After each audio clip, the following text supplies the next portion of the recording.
आज की इस वीडियो में हम बात करने वाले हैं Amazon की ओर से आने वाली फायर टीवी स्टिक और कुछ ऐसे ऑल्टरनेट एंड्रॉइड बॉक्सेस के बारे में जो थर्ड पार्टी मैन्युफैक्चरर्स इसको बनाते हैं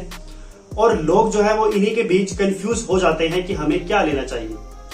Amazon फायर टीवी स्टिक की जो कीमत है वो आपको थोड़ी सी ज्यादा तो दिखेगी, जैसे कि 3,000 रुपए या 4,000 रुपए या 5,000 रुपए, इसके आसपास जो है इसका प्राइस ऊपर नीचे चलता रहता है। दूसरी ओर अगर हम बात करते हैं इन एंड्रॉइड बॉक्सेस के बारे में तो ये 1500 से लेके 2500 रुपए के बीच आपको आसानी से मिल जाएंगे। अगर आप इनमें में से किसी को भी खरीदना चाहते हैं तो उनके जो लिंक्स है वो मैंने आपको शॉप टाइम में दे दिया है, अगर आप चाहें तो वहां से भी इनको बाय कर सकते हैं या इनकी पूरी इंफॉर्मेशन निकाल सकते हैं। लेकिन बात यहाँ पर यही आ जाती है कि हमें इन दोनों में से, इन सभी में से किसको लेना चाहिए। क्या हमें Amazon की फायर टीवी स्टिक लगवानी चाहिए या फिर हमें इन ऑल्टरनेट जो एंड्रॉइड बॉक्सेस हमें दिख रहे हैं इन्हें लगवा लेना चाहिए। इन सभी सवालों के जवाब आपको इस वीडियो में हम देने की कोशिश करेंगे। अगर आप चैनल में पहली बार आए हैं तो सब्सक्राइब कर दीजिए, बेल आइकन को प्रेस कर दीजिए ताकि नोटिफिकेशंस हमारी वीडियोस के आपको आगे भी मिलते रहे। तो देखिए, सबसे पहली बात तो यही आ जाती है कि Amazon एक ट्रस्टेड ब्रांड है और उसका अगर कोई भी डिवाइस है हमारे बीच चल रहा है मार्केट में तो वो भी काफी हाई क्वालिटी और बढ़िया क्वालिटी का ही होगा। तो अगर आप कुछ भी चीज ऐसी लेना चाहते हैं जो आपको बढ़िया मिलनी चाहिए तो आप Amazon फायर टीवी स्टिक के साथ ही जाइए, क्योंकि जो ऑल्टरनेट आपको ऑप्शंस जो भी Amazon पे या फ्लिपकार्ट पे कहीं पे भी दिख रहे हैं,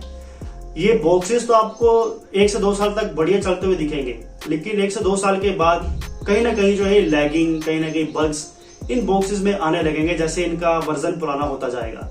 क्योंकि ये जो है आपको नए नए जो सिक्योरिटी अपडेट्स होते हैं या वर्जन अपडेट्स होते हैं सॉफ्टवेयर के वो नहीं भेजते, जबकि आपका जो Amazon का फायर टीवी स्टिक है वो टाइमली अप टू डेट होता रहता है। उसमें जो है नए नए सॉफ्टवेयर आपके बीच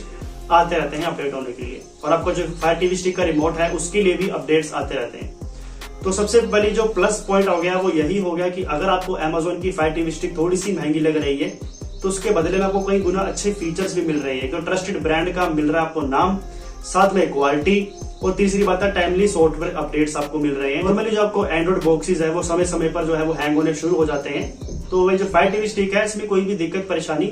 नहीं आती, क्योंकि फायर टीवी स्टिक के साथ जो है मेरा अपना पर्सनल एक्सपीरियंस भी है। इसको लगवाए हुए मुझे भी करीबन 4 से 5 साल हो गए हैं और मुझे अभी तक कोई भी दिक्कत नहीं आई है। दूसरी ओर जो एंड्रॉइड बॉक्सेस है इनके मैंने कई लोगों से शिकायतें सुनी है, कंप्लेंट्स सुनी है कि ये जो बॉक्सेस है वो आने वाले 2 से 3 सालों में लैग करने लग जाते हैं, या कुछ ऐसे फीचर्स हैं जो काम करना बंद कर देते हैं। तो आप अगर आपका एक लो बजट को लेके चल रहे हैं, आपके पास ज्यादा बजट नहीं है, तो आप जरूर इन डिवाइसेस को अपने लिए ले सकते हो। लेकिन अगर आपको एक बढ़िया सर्विस, एक बढ़िया क्वालिटी चाहिए तो आप Amazon फायर टीवी स्टिक के साथ ही जाइए, क्योंकि इसमें जो फायर OS वर्जन है वो भी आपको बढ़िया ही आपको फील करवाएगा। उसका जो एक्सपीरियंस है वो कई गुना बेहतर है और उसमें जो है आपको अच्छी खासी साउंड का जो है आपको एक्सपीरियंस भी मिलेगा, क्योंकि पर्सनली मैंने जो इसमें फील किया है कि जो साउंड एक्सपीरियंस है आपका फायर टीवी स्टिक में वो भी काफी बढ़िया है। जबकि जो एंड्रॉइड बॉक्सेस है उसमें साउंड एक्सपीरियंस कैसा है कैसा नहीं है उसके बारे में आपको मैं कुछ भी नहीं कह पाऊंगा। इसके लिए वो अपनी राय जरूर दे सकते हैं जिन्होंने ये डिवाइसेस के बिना कभी यूज किए हैं, वो प्लीज इस वीडियो में कमेंट करके अपना एक्सपीरियंस शेयर कीजिए। और सबसे बड़ी बात आ जाती है कि इन दोनों डिवाइसेस में से आप किसी को भी लेते हैं तो कोई मंथली सब्सक्रिप्शन फीस नहीं है, क्योंकि जो डिवाइसेस है वो बेसिकली उन लोगों के लिए बनाए गए हैं जिनका टीवी पुराना हो चुका है या वो एंड्रॉइड अब सपोर्ट नहीं करता है, या फिर ऐसे टीवीज जो शुरू से एंड्रॉइड कभी थे ही नहीं। तो उन टीवीज को स्मार्ट टीवी, एंड्रॉइड टीवी बनाने के लिए ही इन बॉक्सेस को, इन डिवाइसेस को, डोंगल को बनाया गया है। अब ये जो आपको डिवाइसेस हैं वो आपको जो है मार्केट में ब्लूटूथ वर्जन, वाईफाई कनेक्टिविटी सभी आपको देने वाले हैं, लेकिन कुछ फीचर्स हैं जो शायद आपको इन बॉक्सेस पर जो है नहीं मिलेंगे जो आपको फायर टीवी स्टिक में मिल जाएंगे। जैसे कि डोल्बी एटमॉस का जो सपोर्ट है, डोल्बी डिजिटल का जो सपोर्ट है वो आपको फायर टीवी स्टिक पे मिल जाता है। ड्यूल बैंड वाईफाई कनेक्टिविटी मिल जाती है, जबकि इन बॉक्सेस में आपको सिर्फ सिंगल बैंड ही वाईफाई कनेक्टिविटी मिल पाएगी। इसके अलावा ब्लूटूथ वर्जन भी आपको लेटेस्ट मिल जाएगा Amazon फायर टीवी स्टिक में, ताकि आप अपना कोई भी डिवाइस को जो है वायरलेसली कनेक्ट कर सकें। जबकि इन डिवाइसेस के अंदर या तो कहीं शायद आपको ब्लूटूथ मिलेगा ही नहीं, और अगर मिलेगा तो काफी पुराना वर्जन हो गया होगा, जिससे जो है उसकी प्रॉब्लम फेस करनी पड़ सकती है आपको, और जो है डिस्कनेक्ट बार बार जो है ये आपका डिवाइस होता रहेगा। तो कुछ ऐसे पॉइंट्स आपको मैंने इस वीडियो में बता दिए हैं जिससे आप अपना एक अच्छा डिसीजन ले सकते हैं कि मुझे अपने लिए क्या चुनना चाहिए। मेरे ख्याल से आप आंखें बंद करके बिना किसी चिंता के, बिना किसी झंझट के Amazon की फायर टीवी स्टिक ले सकते हैं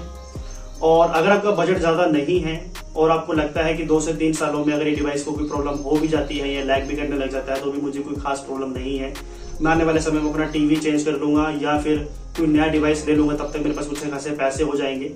तो आप ये जो एंड्रॉइड बॉक्सेस हैं वो अपने लिए कंसीडर कर सकते हैं। आप अपनी राय कमेंट बॉक्स में जरूर शेयर करें। नमस्कार।